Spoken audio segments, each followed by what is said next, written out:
Hi friends, imagine sitting across your mother or father, and for the first time, they look at you with blank eyes, not recognizing who you are. That's the cruelest part of dementia. It doesn't just steal memories, it breaks hearts. My mother had dementia, and like many, I wondered what she could have done differently to have prevented it. And that's why in this video, we're going to talk about the top 10 foods that can help prevent dementia. But by the time you recognize symptoms, it's probably too late in the game. And like my family, my mom already had symptoms that went ignored for several years. And as her daughter, I'm determined to do everything that I can to avoid dementia for myself. Not only because I don't want to go through it, but because I don't want my children to go through what I went through, to carry that heavy burden of caring for someone with dementia. Dementia risk doubles every 5 years after 65 years old,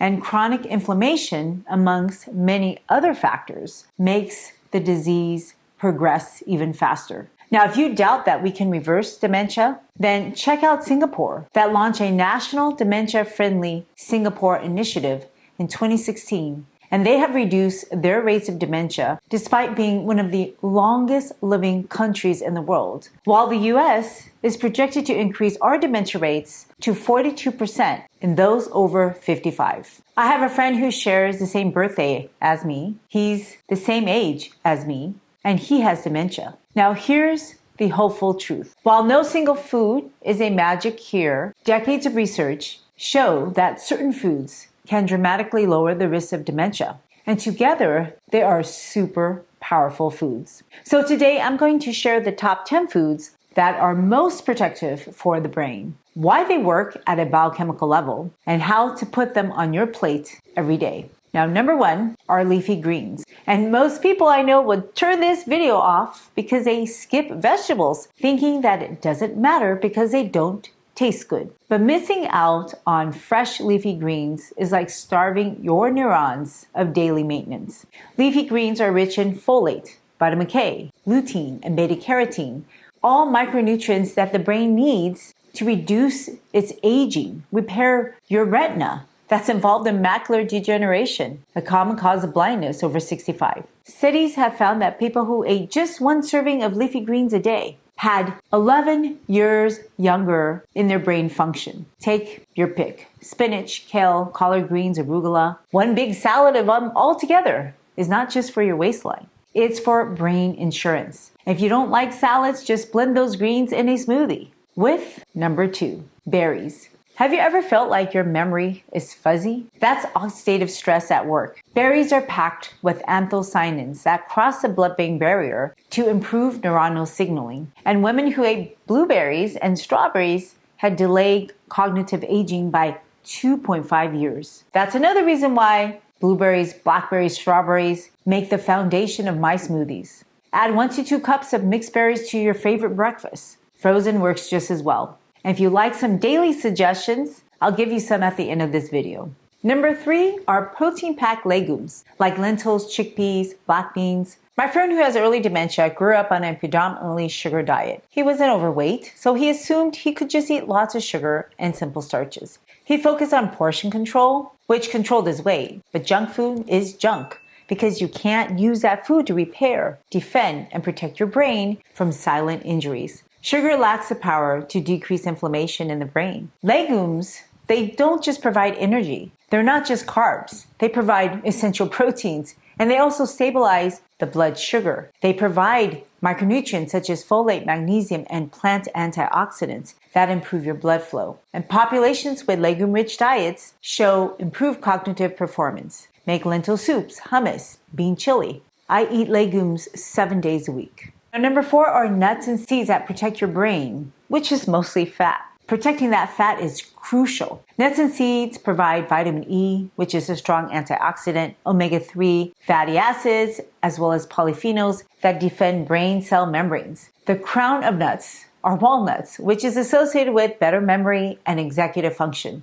Eat a variety. Add some almonds, some sunflower, some chia seeds, some flax. Eat a handful a day. Number 5 are omega-3s, which are essential polyunsaturated fatty acids, key material for your brain health, such as docosahexaenoic acid and eicosapentaenoic acid. Think of DHA and EPA as protecting your neurons and your membranes. And it reduces the negative impact that your brain has to deal with toxins in the environment. Omega-3s are hard to find. Fatty fish like salmon, sardines, and mackerel, they have the highest amounts. However, you can also eat nuts. It's in the form of ALA and seeds and algae. And of course, there are supplements to get you the right amount of omega-3s. Number 6 are cruciferous vegetables, which are different than other leafy greens. It helps your brain detoxify because you are constantly bombarded by toxins, pollution in the air, in your water, in your food. Cruciferous vegetables contain sulforaphanes, which acts as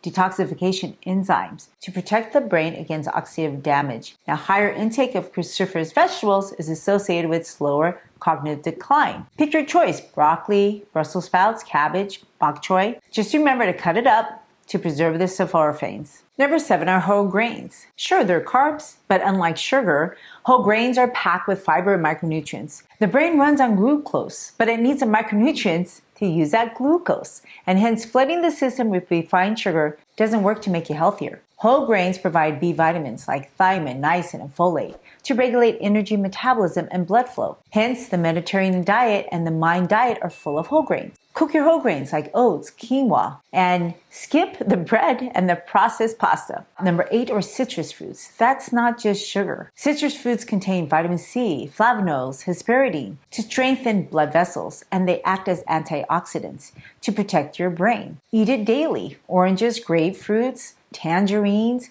There's a variety of different citrus fruits. Just skip the juice or at least minimize it. Number 9 is another soft and juicy fruit, tomatoes, which is America's favorite vegetables. And you know it's good when they're dipping potatoes in it. Now, ketchup isn't good for you, but tomatoes are because they are rich in lycopene, vitamin C, carotenoids that protect your neurons from oxidative damage. People with higher blood levels of lycopene have lower risk of Alzheimer's. Lycopene reduces blood peroxidation in brain membranes. It protects the mitochondria. It decelerates dementia.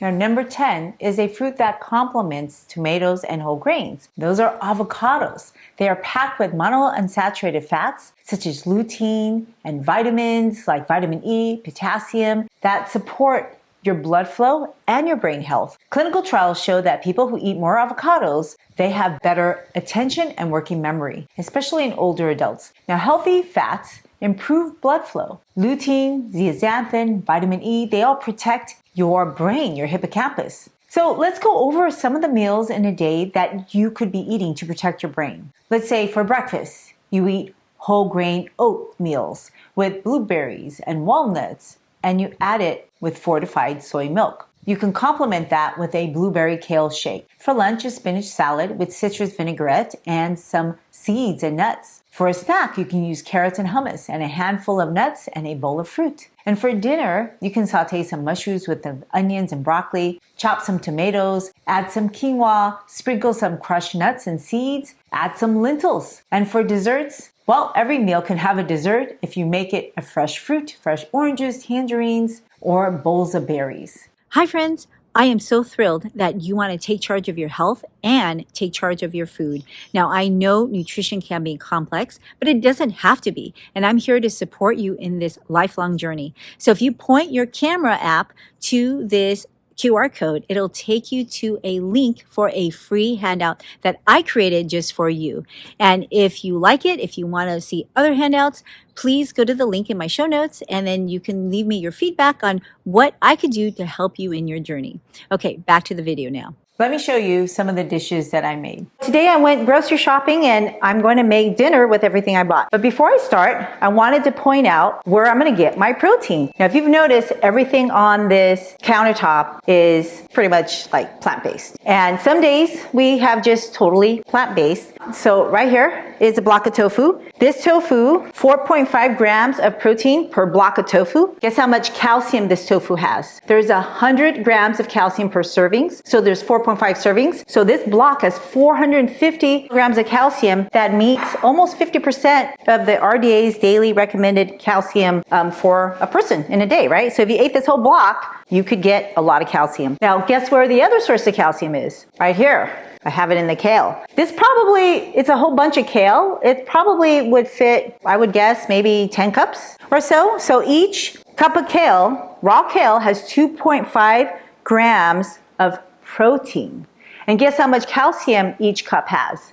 It has actually 100 milligrams of calcium, right? So if you ate 5 cups of kale with this block of tofu, you would totally meet your calcium needs without having to take supplements that could potentially increase your risk of atherosclerosis. My next high protein source would be what? What do you guys think? Be my garbanzo beans. So I have here a can of chickpeas, garbanzo beans that is cooked.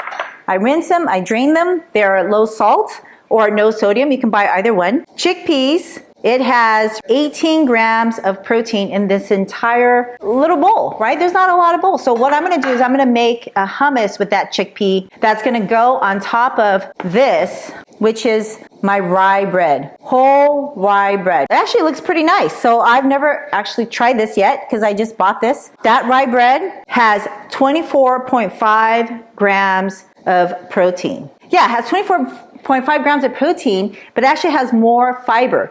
This whole loaf has 45 grams of fiber. It's not even an entire loaf. It's like a segment, right? 45 grams of fiber. So if I wanted to get my protein and fiber needs, this totally will meet it. And I'm actually cooking for 4 people. So we're going to eat all of this tonight. So the next one I wanted to show you would be my noodles, okay? So these noodles, they're not whole grain. In fact, it's not a grain.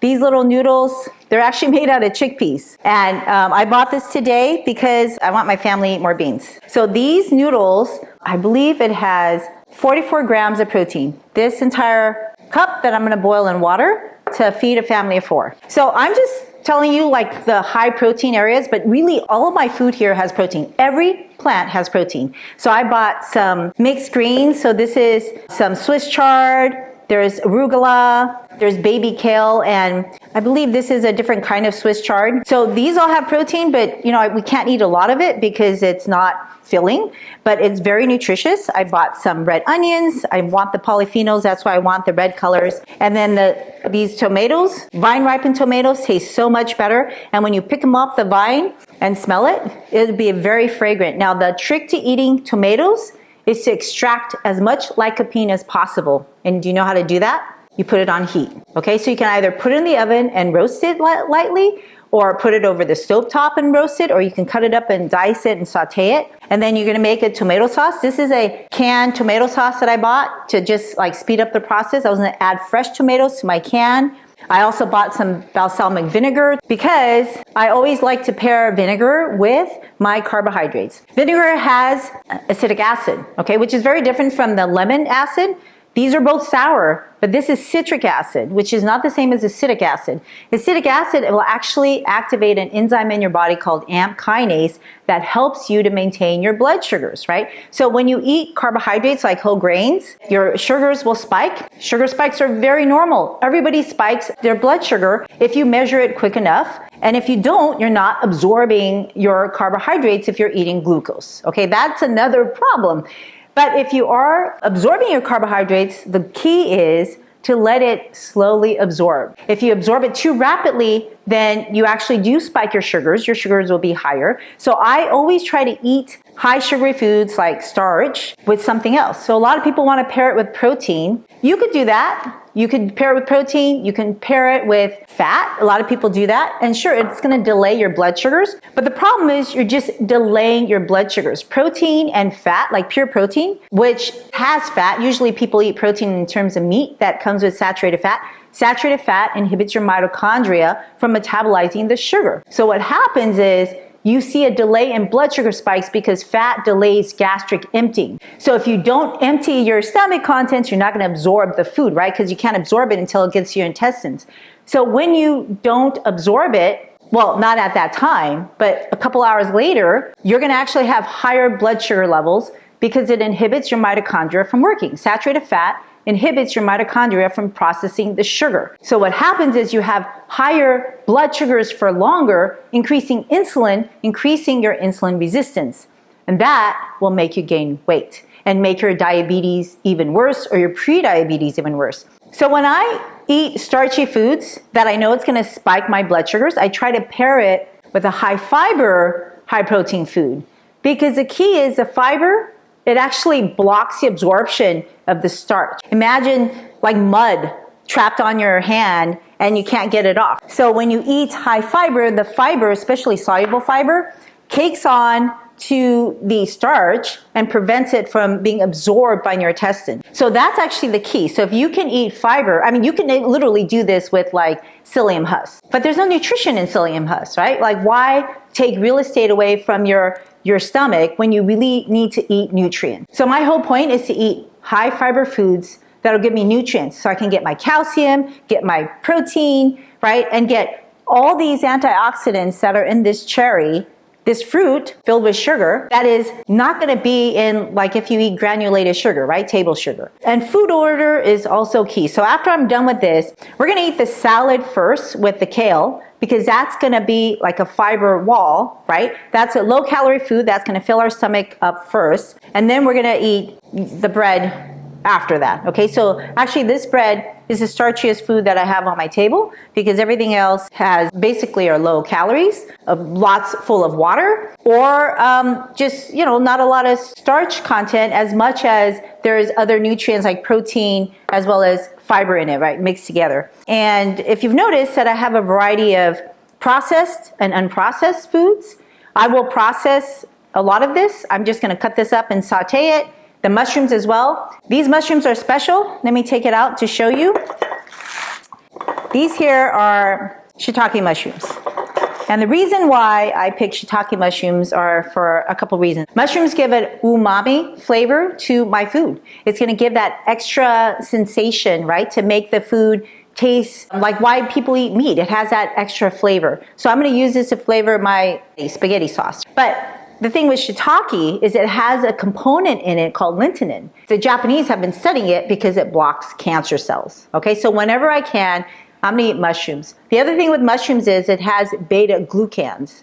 And beta glucans activate your immune system and your gut microbiome. It's basically a fiber, right? There's lots of different fibers that I have on this table, and I specifically order a variety, or I buy a variety of foods, because I'm trying to get 50 different foods in a week. And I didn't even count my sesame paste tahini that I'm gonna put in my chickpeas to make my hummus, right? But if you count, I have 1, 2, I have a bell pepper, I have 3 types of greens. So 1, 2, like 2 plus 3 is 5. Tomatoes, 5, 6. Red onions, 7. I have a zucchini, 8. I have kale, 9. Green onions, 10. Shiitake mushrooms, 11. Cherries, 12. Garbanzo beans, 13. And then rye bread, 14. I'm having chickpeas again, but I have roughly 15 different foods just with one meal. So imagine if you ate a variety for all your meals, how quickly you can meet your recommended, 50 different foods or different sources of foods in a week. The other thing is it's really important to get your fiber in every day, right?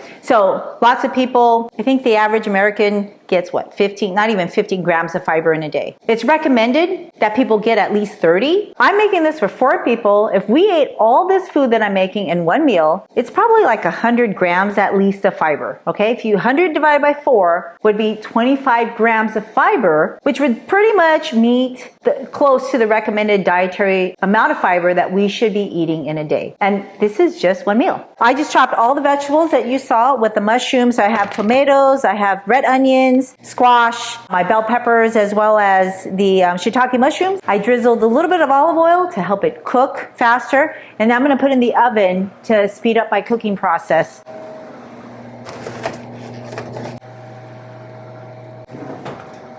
This is hummus. This is what I did with my tahini. So if you can see that like brown spot there, it looks like peanut butter. It's basically sesame paste. You could actually buy roasted sesame and make it yourself by grinding the sesame up fresh. Tastes really good if you did that. Then I have some roasted garlic. I put some lemon, and then I have chickpeas. Now, you can season it by adding granulated onion or onion powder, I should say. I would suggest adding some potassium salt to taste if you want it to be saltier. So I'm not adding any salt to this. I'm going to blend it and then I'm going to show you how creamy it can get. So I forgot. Ice cubes is a trick to making a good hummus. So I'm going to pour my ice cubes in, just a few cubes at a time, and then stir this around a bit, and then it'll be a perfect creamy texture if you use ice cubes with it. And of course, if you have earplugs, always use earplugs around machines like this. My blender didn't work because I didn't have the one with the stick, but have this as a food processor, and this is what I needed to do. This is what it should look like. So what it has is roasted garlic with some olive oil, a can of garbanzo bean that's rinsed and drained. I put tahini, about a tablespoon, you can put it to taste, and then lemon juice. It's really important to have fresh lemon. You blend this whole thing together and you whip it up in like less than 5 minutes. And this is a high protein, high fiber, delicious spread for this rye bread. And I'll show you what it looks like a little bit later. I think my oven is done, so I'm going to take it out.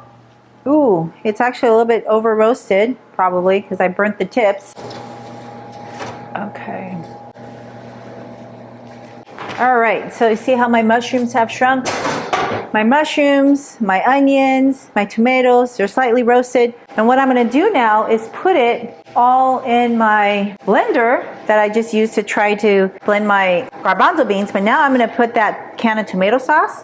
I'm going to blend all these ingredients together to make a sauce and then cook it to make my spaghetti sauce. So remember that basil plant? I washed it and I'm going to throw it in with the sauce and I'm going to blend everything. Okay, let's see what it looks like. So this is my tomato basil sauce with roasted zucchini, red onions, garlic, tomatoes, and shiitake mushrooms. So now I'm just going to put this on the stovetop to warm it up, and we're ready for dinner. If you want to learn more about your brain health, watch the next video.